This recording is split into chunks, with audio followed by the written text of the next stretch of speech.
Some Pharisees and teachers of religious law now arrived from Jerusalem to see Jesus. They asked him, "Why do your disciples disobey our age old tradition? They ignore our tradition of ceremonial hand washing before they eat."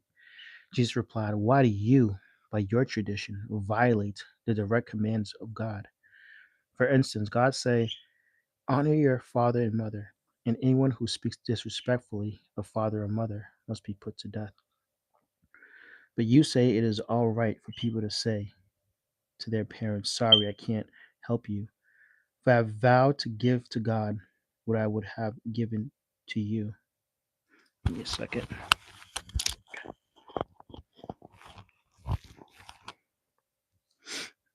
Um,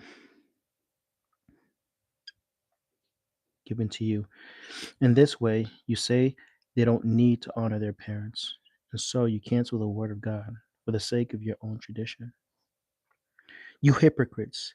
Isaiah was right when he prophesied about you, for he wrote, "These people honor me with their lips, but their hearts are far from me.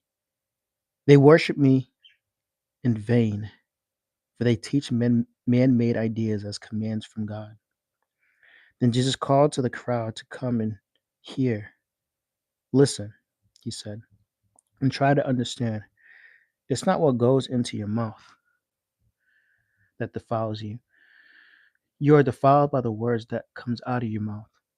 Then the disciples came to him and asked, "Do you realize you offended the Pharisees by what you just said?"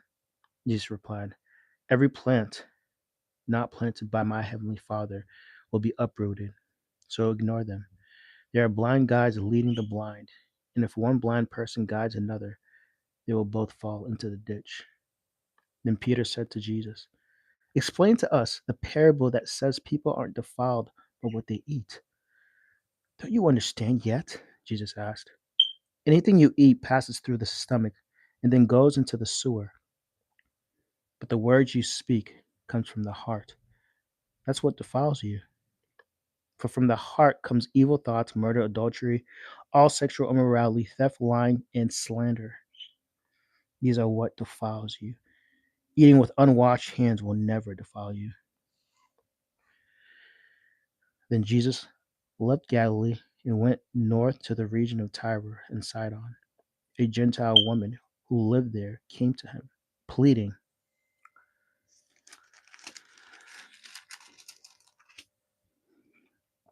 "Have mercy on me, O Lord, Son of David, for my daughter is possessed by a demon that tormented her severely." But Jesus gave her no reply, not even a word. Then his disciples urged him to send her away. "Tell her to go away," they said.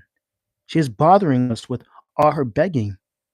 Then Jesus said to the woman, "I was sent only to the lost sheep of Israel, the people of Israel." But she came and worshipped him, pleading again, "Lord, help me." Jesus responded, "It isn't right to take the food from the children and throw it to the dogs." She replied, "That's true, Lord, but even the dogs are allowed to eat the scraps that fall beneath their master's table." "Dear woman," Jesus said to her, "your faith is great. Your request is granted." And her daughter was instantly healed. Jesus returned to the Sea of Galilee and climbed a hill and sat down. A vast crowd brought to him people who were lame, blind, crippled, those who couldn't speak, and many others. They laid them before Jesus, and he healed them all. The crowd was amazed. Those who hadn't been able to speak were talking. The crippled were made well, the lame were walking, and the blind could see again. They praised the God of Israel.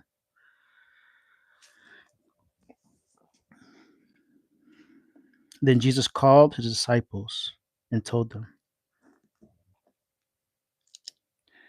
"I feel sorry for these people. They have been here with me for 3 days, and they have nothing left to eat.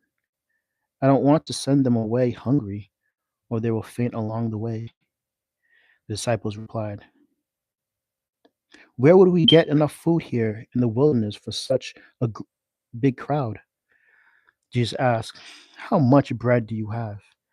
They replied, 7 loaves and few small fish. So Jesus told all the people to sit down on the ground. Then he took the 12 loaves and the fish, thanked God for them, and broke them in pieces.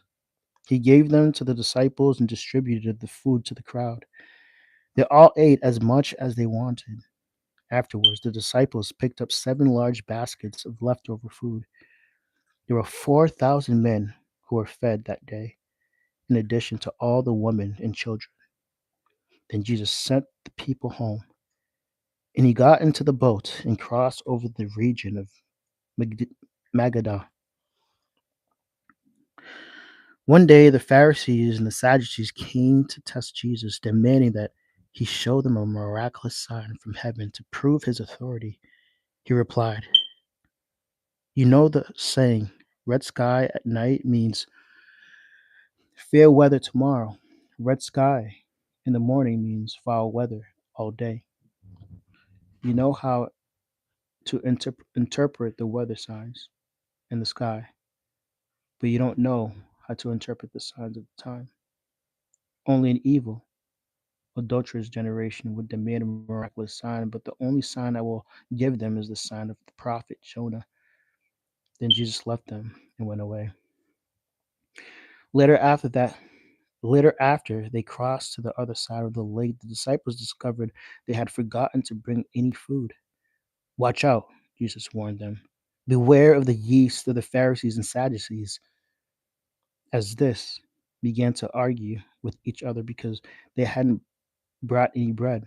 Jesus knew what they were saying, so he said, You have so little faith. Why are you arguing with each other about having no bread? Don't you understand even yet? Don't you remember the 5,000 I fed with 5 loaves and the baskets of leftovers you picked up? Or the 4,000 I fed with 7 loaves and the large basket of leftovers you picked up? Why can't you understand that I'm not talking about bread? So again, I say, beware of the yeast of the Pharisees and Sadducees.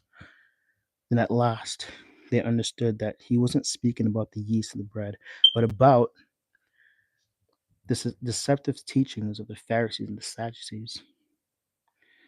When Jesus came to the region of Caesarea Philippi, he asked his disciples, "Who do people say that I..." Let's read that again. When Jesus came to the region of Caesarea Philippi, he asked his disciples, "Who do people say that the Son of Man is?" "Well," they replied, "some say John the Baptist, some Elijah, and others say Jeremiah or one of the prophets." Then he asked them, "But who do you say I am?" Simon Peter answered, "You are the Messiah, the Son of the living God." Jesus replied, "You are blessed, Simon, son of John, because my Father in heaven has revealed this to you. You did not learn this from any human beings. Now I say to you that you are Peter, which means rock. And upon this rock I will build my church, and all the powers of hell will not conquer it. And I'll give you the keys of the kingdom of heaven. Whatever you forbid on earth will be forbidden in heaven, and whatever you permit on earth will be permitted in heaven."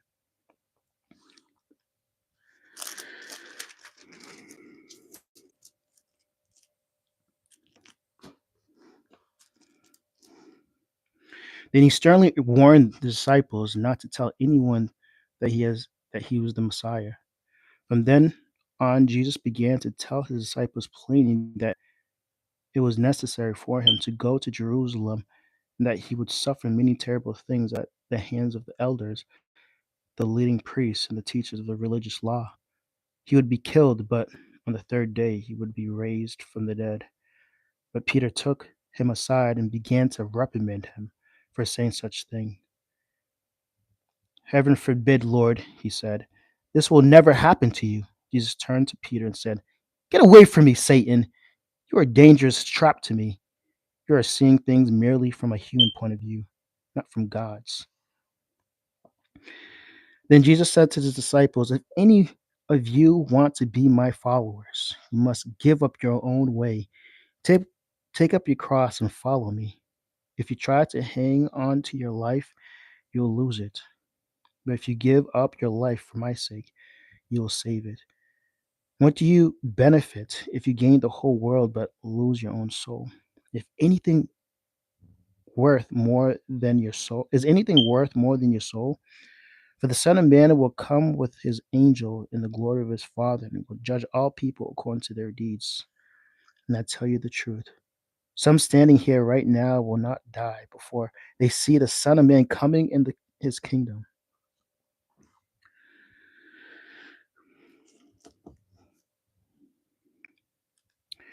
Six days later, Jesus took Peter and the two brothers, James and John, and led them up a high mountain to be alone.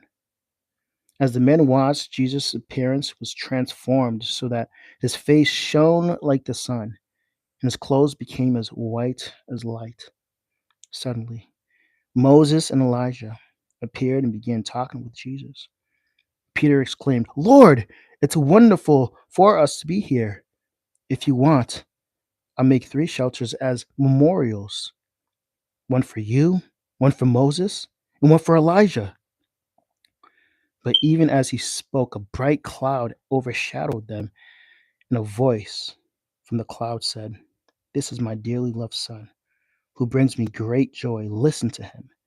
The disciples were terrified and fell face down on the ground. Then Jesus came over and touched them. "Get up," he said. "Don't be afraid." When they looked up, Moses and Elijah were gone, and they saw only Jesus. As they went back down to the mountain, Jesus commanded them, "Don't tell anyone what you have seen until the Son of Man has been raised from the dead." Then his disciples asked him, "Why do the teachers of the religious law insist that Elijah must return before the Messiah comes?" Jesus replied, "Elijah is indeed coming first to get everything ready. But I tell you, Elijah has already come, but he wasn't recognized and they chose to abuse him. In the same way, they will also make the Son of Man suffer." And the disciples realized he was talking about John the Baptist. At the foot of the mountain, a large crowd was waiting for them. A man came and knelt before Jesus and said, "Lord, have mercy on my son. He has a seizure and suffers terribly.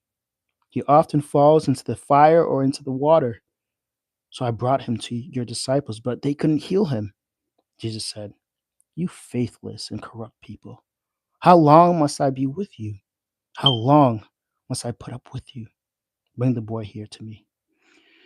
Then Jesus rebuked the demon in the boy, and it left him.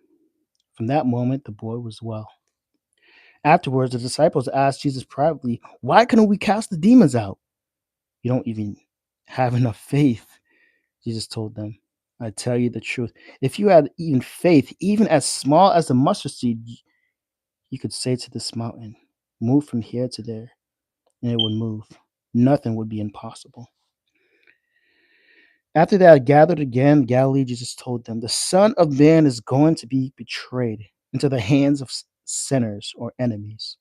He will be killed, but on the third day, he will be raised from the dead." And the disciples were filled with grief. And they arrived, in their arrival in Capernaum, and collectors of the temple tax came to Peter and asked him, "Doesn't your teacher pay the temple tax?" "Yes, he does," Peter replied. Then he went into the house. But before he had a chance to speak, Jesus asked him, "What do you think, Peter? Do kings tax their own people or the people they have conquered?" "They tax the people they have conquered," replied Peter. "Well then," Jesus said, "the citizens are free. However, we don't want to offend them, so go down to the lake and throw in the line. Open the mouth of the first fish you catch, and you will find a large silver coin. Take it and pay the tax booth for us."